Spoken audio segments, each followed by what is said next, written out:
Welcome to the Jack Colton Show. Tonight's story will take us deep into Boston's shadows. My guest is Thomas Reed, a former detective and private investigator who uncovered a hidden world beneath the city's streets. What he found changed his life and could change how you see this city forever. Thomas, thank you for joining us. Thanks for having me, Jack. It's not easy to talk about this, but I think people need to know what I saw and what I stopped. Let's start at the beginning. What first brought this case to you? It was late autumn, 2019. A woman came to my office. She was exhausted, not just physically, but in her soul. You could see it in her eyes. Her brother, Daniel Miller, had gone missing 3 weeks before. The police had done their standard checks. No leads, no suspects, no body. She felt abandoned by the system, and I couldn't say no. I've seen that look too many times. Where did you start? I retraced Daniel's last known movements. He'd left the Rusted Anchor, a small bar in Dorchester, around 12:30 at night. Several people remembered seeing him step outside, maybe fumbling for a cigarette. Then he was gone. A bartender mentioned a black van, old, unmarked, no plates. It pulled up, he got in, and that was the last anyone saw of him. So you thought abduction? At first, sure. But the more I looked, the stranger it got. No camera caught that van. No witnesses remembered details, not even which direction it went. It felt erased, like someone scrubbed the night clean. What was your next move? I started digging into missing persons reports. I wasn't ready for what I found. Daniel wasn't the first. In fact, every few years, someone disappeared in that same neighborhood. Same late hour, same black van, no plates, no trace. This pattern went back decades, at least as far as records allowed me to see. That's when I knew this wasn't a random crime. Decades? How far back are we talking? The earliest report I could find was from 1927. A man named Samuel Klein, an immigrant, worked the docks. Same story. Left a tavern late at night. Witnesses saw him speak to someone in a dark vehicle. Gone. His case file was thin, but the similarities, they were chilling. And between Samuel and Daniel, dozens of other names, all with details that lined up too perfectly to be coincidence. What did you do with that pattern? I mapped it out. I spent nights in my office with old city records, police files, even newspaper clippings. I marked every disappearance. When I stepped back and looked at that map, my blood ran cold. Every case, every vanishing, centered around one location, the ruins of an estate on the outskirts of Milton. The estate. What was its story? It had burned down in the 1950s. Before that, it belonged to a wealthy family, the Rins, old Boston money. But after the fire, no one rebuilt. Locals said the ground was cursed. Kids dared each other to go there, but few did. I knew I had to see it for myself. What was it like standing there? Uneasy. Even in daylight, the place felt wrong. The foundation stones jutted like bones from the ground. The wind seemed to die when you stepped onto that land. I found entrances to tunnels, narrow, cut into stone, leading below what was left of the house. And Jack, that air, it smelled like old earth and burnt wood, like time had stopped there. And you went inside. I had to. I took a flashlight and my recorder. The walls were marked. Symbols I didn't know. Circles, eyes, hands. The tunnels twisted, and the deeper I went, the colder it got. My breath misted in front of me, and every footstep echoed forever. And then I heard it. Voices. Low? Chanting.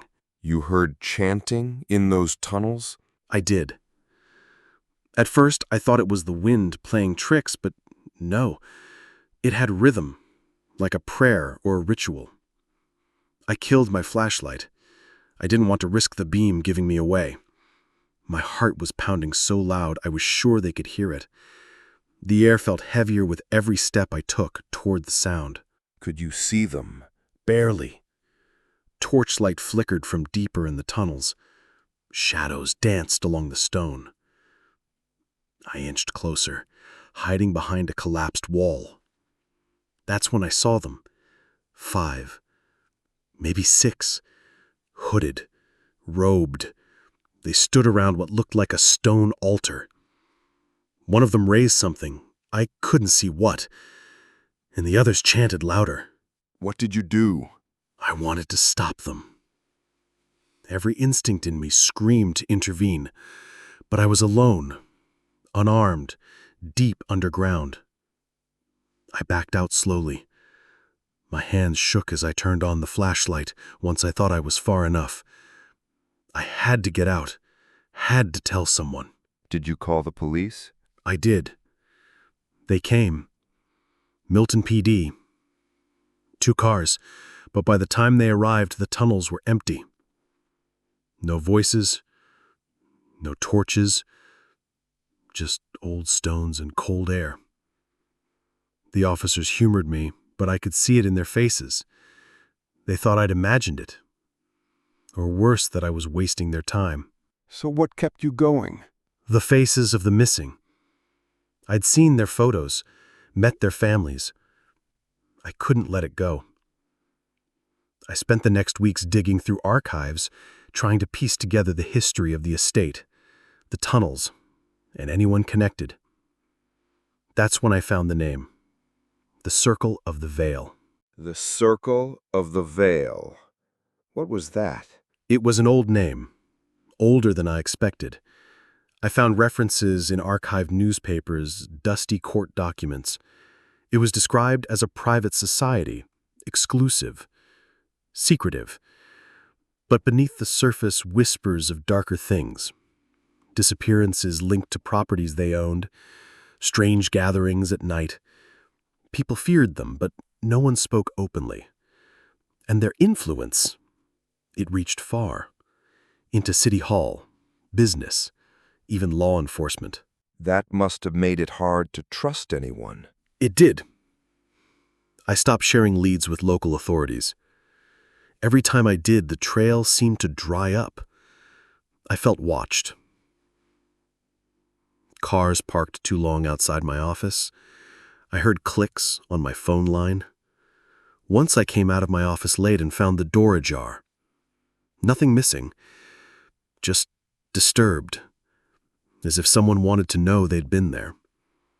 It put me on edge, but it also fueled me. I knew I was closing in. Did you ever go back down into those tunnels? One last time. I needed to mark key entrances for the bureau team. I went in at dusk, hoping that would give me cover. The silence down there was like a weight pressing on my chest. Every sound I made echoed forever. I mapped out the chamber where I had seen the ritual, the altar, the side tunnels. When I left, I felt like I was leaving a tomb, and I wasn't sure if it was theirs or mine. And what happened after you passed everything to your contact in the bureau? There was a waiting game. They needed time to assemble a team, to get the right warrants, to coordinate without tipping anyone off. Those were the longest days of my life. I slept with one eye open, a packed bag by the door in case I had to run. But I also felt relief. The weight wasn't mine alone anymore. How long did it take before they moved in? About 10 days. Long enough that I thought maybe it had fallen through, that maybe the circle had gotten to them too. But then I got the call. They were going in that night. They asked me to guide them through the upper tunnels, just far enough to point the way. You went with them? Just to the edge. I wasn't armed, and frankly, I didn't want to be in that chamber when the lights came on. We entered at dusk. They had gear, body armor, night vision, the works. The air felt electric, like the city itself was holding its breath. I led them through the first 2 levels of tunnels, pointed them toward the chamber. Then I stepped back and let them work. What did they find? Evidence. Real evidence at last. The altar, the symbols, remains, human, bones, artifacts, documents that linked the circle to shell companies, to properties, to names we'd only whispered before. They made arrests that night. The circle's inner ring, those who hadn't fled. It wasn't everyone, but it was enough to bring the house down. What went through your mind when you heard about the arrests? Relief first, but it was mixed with something darker. Exhaustion, maybe. I'd spent months chasing shadows, doubting myself, looking over my shoulder, and when it was finally over, I didn't feel triumph. I felt empty, like I'd given everything I had, and all that was left was to walk away. Did the circle have any reach beyond Boston? Hard to say. The evidence suggested connections, other cities, other groups, but the focus was here, the core of it, the rot beneath Boston, and that core, at least, was destroyed. What happened to the site, the tunnels? Sealed. The city and federal authorities closed off the known entrances, filled sections with concrete, put up barriers, but part of me wonders if it's really over. Tunnels like that, they don't just vanish. And people like that, well, if history taught me anything, it's that darkness finds new places to hide. And you? What became of you after the case closed? I retired. I'd plans to keep working, maybe take smaller cases, but after that, I was done. My health wasn't what it was, and frankly, my spirit was tired. I moved out of the city for a while, found some quiet. I still get calls, people asking me to look into things. I always say no. That part of my life is over. Do you feel peace now? Some days. Other days I wake up in the dark and think I hear chanting. I see the faces of the missing. I see that altar. But I remind myself the circle fell, and the city sleeps a little safer because of it. Thomas, can you describe one moment that haunts you the most from that whole investigation? There's one that never leaves me. It was the second time I went down alone. I was deeper than before, beyond where I'd seen the ritual. The tunnel narrowed so much I had to turn sideways. My light caught something on the wall. Handprints, blackened like soot. But they weren't decades old. They were fresh. I remember touching the stone where the prints were, and it was still warm. Someone had been there, maybe minutes before. I stood there, frozen, listening to the silence, and I realized it wasn't silent at all. There was breathing. Not mine, not near, far off, but there. Slow, steady, watching. What did you do? I left, slowly, carefully. That was the night I knew I was in over my head. That was the night I decided I had to bring in someone bigger, someone who could end it for good. Looking back, do you think the circle ever suspected how close you got? I'm sure of it.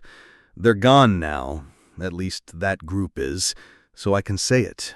I think they let me live because they didn't see me as a threat until it was too late.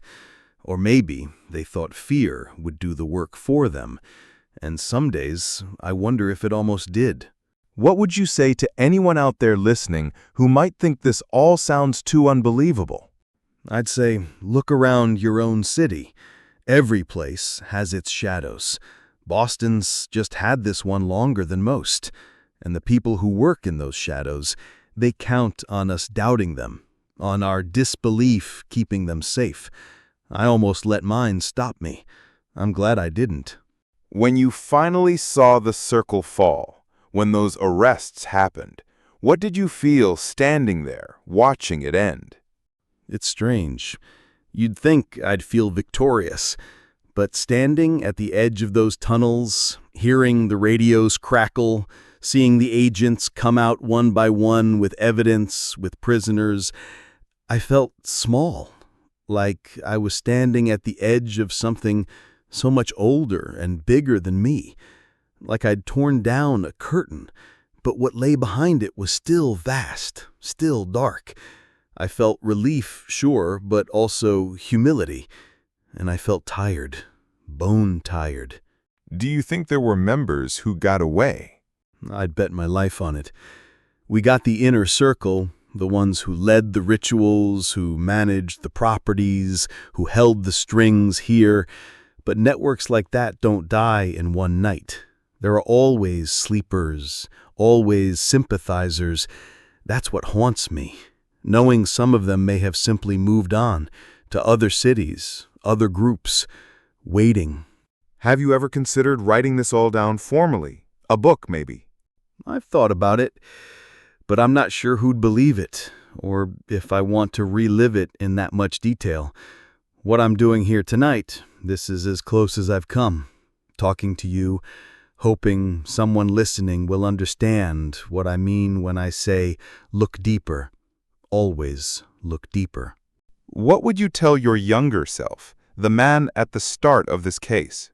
I'd tell him to trust his gut sooner, to believe the patterns when he saw them, and to get help earlier. No one should face something like this alone. I was lucky. Another man might not have walked away. You mentioned patterns, that you learned to see them. Do you still see patterns today, even now after retiring? All the time. It's like a switch that never turns off. I walk down a street and I notice which buildings always seem dark. I see which cars circle the block twice. I hear it in people's voices when they lie or when they're hiding something. The case changed me. It trained my mind to see connections even where I might not want to. And sometimes that's a burden. Have you ever been tempted to take on another case, despite what you've said? Once or twice. People call, they leave notes, a missing loved one, strange things happening, and for a moment I feel the old pull, that need to help, to see it through. But I stop myself, because I know what it costs, and I know I gave everything I had to give on this one. If I stepped back in, I'm not sure I'd come back out. What do you hope people take from your story tonight? I hope it makes people think, and I hope in some small way it helps keep the darkness at bay. Do you think Boston is safe now? Safer, but safe? No. No city is ever truly safe. Not entirely. Darkness has a way of finding cracks, but I like to think we closed some of the biggest ones. If you could go back, knowing everything you know now, would you take the case again? Without hesitation. I won't lie and say it didn't cost me. It did, in ways I'm still reckoning with. My sleep, my peace, parts of my health. But I think about those families, Jack. The ones who never got answers, the ones who finally did. That's what matters. I'd walk those tunnels again for them, even knowing the price. Do you think the circle left anything behind? Any unfinished business? I think so.